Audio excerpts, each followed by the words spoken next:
Chapter 50. The good news was that without gravity, they didn't have to crawl. The bad news was the tunnel's cramped quarters. Kelly took point with Carb and Elliot in the middle. As before, Dickerson guarded their rear. The tunnel was no more than 1.5 meters wide and just as tall. It was nearly impossible to move quickly through it without smacking her helmet against the ceiling or bumping her shoulders into the wall. She knew if one of those things caught them in here, they were dead. There was nowhere to flee. After the first 10 meters, another shaft led down to the personnel deck. She paused at its edge, her light shining down to check for pine cones or other threats. Nothing. The hatch below was sealed. "Halt," she called. Through her rear cam feed, she saw Carb maglock herself to the wall. "I'm going to check this shaft. If it's clear, we can get back down onto the personnel decks." "And if it's not?" Dickerson asked. "Well," she said, "we keep going until we find one that is." "Be careful, Corporal. Dickerson said. Those things can jet too." "Yeah," she said, remembering all too well how fast the creature had moved in ZG when it finally wanted to. "I'll make sure to fire as soon as I see something twitch." "Wouldn't do that. Carb said. We don't have that many rounds." Carb was right. They'd scavenged the skiff before leaving the shuttle bay, but the squad hadn't been outfitted for a real fight. They'd been loaded up with the bare regulation minimums. After they exhausted their ammo supply, they would be at everything's mercy. Kelly said nothing as she climbed down the short shaft. She maglocked a glove to the side of the shaft and kicked at the manual release. It resisted. She kicked it again and the hatch slowly swung upward. Her lights caught the sight of dozens of shadows floating in the corridor below. Pine cones. She kicked the hatch again, and it closed just as one of the creatures started to rise to the ceiling. She paused for a moment and stared down at the maintenance hatch. Her hands shook and her heart hammered. "We're never getting out of here," a voice said in her mind. "You're going to die here, just like everyone else who stepped foot on this ship." Head lowered, eyes closed, a single tear of stress and fear rolled down her cheek. "Corporal?" Dickerson's voice broke through the fugue. Kelly sniffed and then wished she could wipe her face. She muted her mic and cleared her throat. She needed to get her shit together. The squad needed her. They needed a leader who wasn't going to fall apart. She clenched her fists until her knuckles ached and reactivated the mic. "No joy," she said in a level tone. "We'll try the next one." "Pine cones? Dickerson asked. Or worse?" "Just pine cones," Kelly said as she pulled herself back up to the maintenance tunnel. After reorienting herself, she floated to the other side of the shaft to continue forward. "We'll just have to hope the next isn't so cluttered." "How many were there, boss?" Carb asked. "Enough," Kelly said. No one spoke. She continued floating down the tunnel, her suit lights scanning the sides. A few pipes ran the length of the tunnel.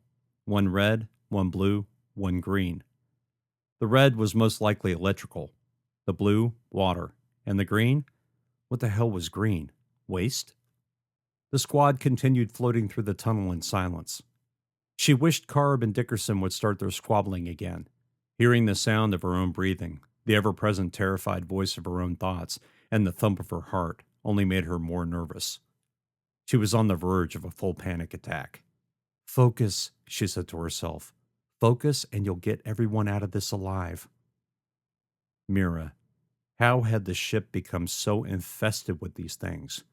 How had the pine cones and the strange multi-armed creatures that fed on them entered the ship? What were the pine cones feeding on? And more importantly, what else was on the ship they hadn't seen yet?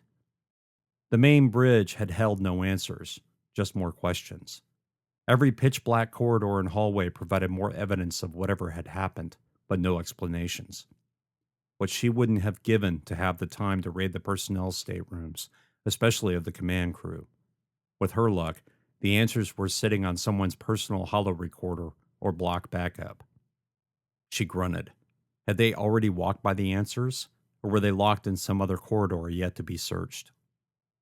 Mira was a huge vessel. Kilometers of corridors, slip points, tunnels, and who knew what else. The answers could be anywhere, but she was betting the auxiliary bridge would tell them all they needed to know. Assuming, of course, it too hadn't been destroyed. Most large military ships had two bridges. The main bridge was used for everyday flight control, navigation, and as the communications hub. If it was destroyed by enemy fire, solar object impacts, or other phenomenon, the auxiliary bridge could be used by the survivors to control the ship. AI resources, storage, processors, and etc. were stored throughout the ship in nodes. This allowed a ship AI to continue to function even if the majority of its sentient giving equipment had been destroyed. The auxiliary bridge, usually placed deep in the bowels of the ship and more protected than its main counterpart, often held the majority of the AI's nodes. If they could just get there, she might even have a shot at bringing up Mira's computer systems. Not the full AI. With as much damage as Mira had suffered, that was a pipe dream. Besides, without the engines online, it would be impossible to have enough power to bring the sentient artificial intelligence back to life. But with some luck and enough generators, they might be able to at least activate and access damage reports, system reports, and the holo logs. If. The word annoyed her. It kept appearing at the beginning of every thought. Callie ground her teeth, told herself to stop thinking, and start moving. The next shaft was no more than 2 meters away. She shined her lights at it and frowned. The edges of the shaft had what looked like scorch marks. The internal monologue that had distracted her disappeared in a flash. Scorch marks. From what? She lifted her head and examined the sides of the tunnel. Yes, there were more marks on the utmost steel, dark discolorations made by explosives, fire, or maybe even the acid those creatures produced. No, not that last. The acid would still be here, wouldn't it? Hold up, she said. Kelly slowed her approach to the shaft edge and peered down into the darkness. Her helmet lights shined through and hit the corridor. The emergency hatch was open, its metal scarred and twisted. Something had definitely exploded with enough power to both damage the hatch and send fire up the shaft and into the tunnel. The deck below looked as though it had been smudged with black and gray paint. Okay, Callie said. The hatch down below is open. I'm going to check the corridor. Aye, Corporal. Dickerson said. Carb, take Elliot past the shaft edge. I want to be able to give cover fire or assistance if necessary. Copy, Carb said. Kelly rolled her eyes. She should have thought of that. Shaking off a flush of embarrassment, she used her mag gloves to descend into the shaft head first. As soon as she reached a slow and controllable approach, she locked her hands around the flechette rifle, keeping the barrel pointed directly beneath her. 1 meter. 2. She reached the hatch opening and put a hand out to stop her descent. All she had to do was poke her head through the opening and watch her camera feeds. She'd have a nearly 360-degree view of the corridor, but only the areas directly in front of her helmet would be illuminated. She'd have to spin her body in a circle to cover the entire area. She braced herself, put out a hand to pull her body through the hole, and stopped.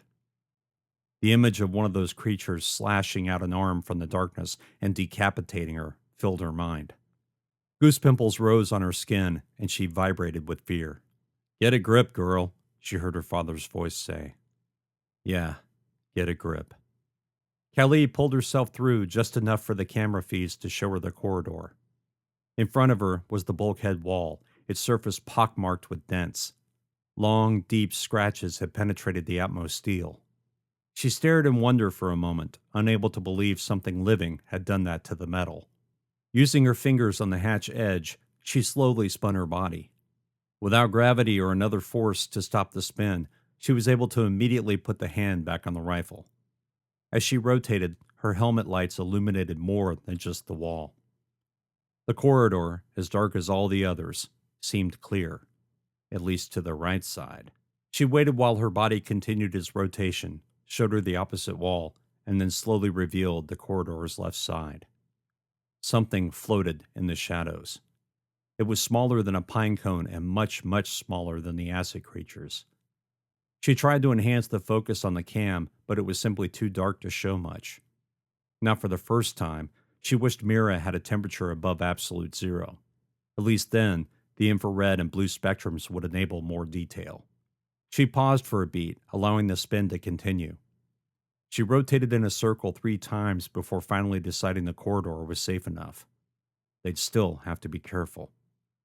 Looks clear, she said. I'm going all the way through. Dickerson? Got your 6, Corporal. He said. Carb, get ready to get down here, Callie said. Hi, boss. Here we go. She stopped her spin and pulled herself all the way through the hatch. Floating upside down, she narrowed the suit light's focus to thin beams. The shadows around the objects she'd seen floating retreated. The light bounced off something, and she flinched. A woman's severed head floated near the ceiling. Doing her best to ignore the grisly discovery, she flipped over and descended to the deck. She ran the lights over the rest of the corridor, but saw nothing in either direction. Dickerson, Carb, we're clear. Kelly moved aside as the others came down. She checked the schematics.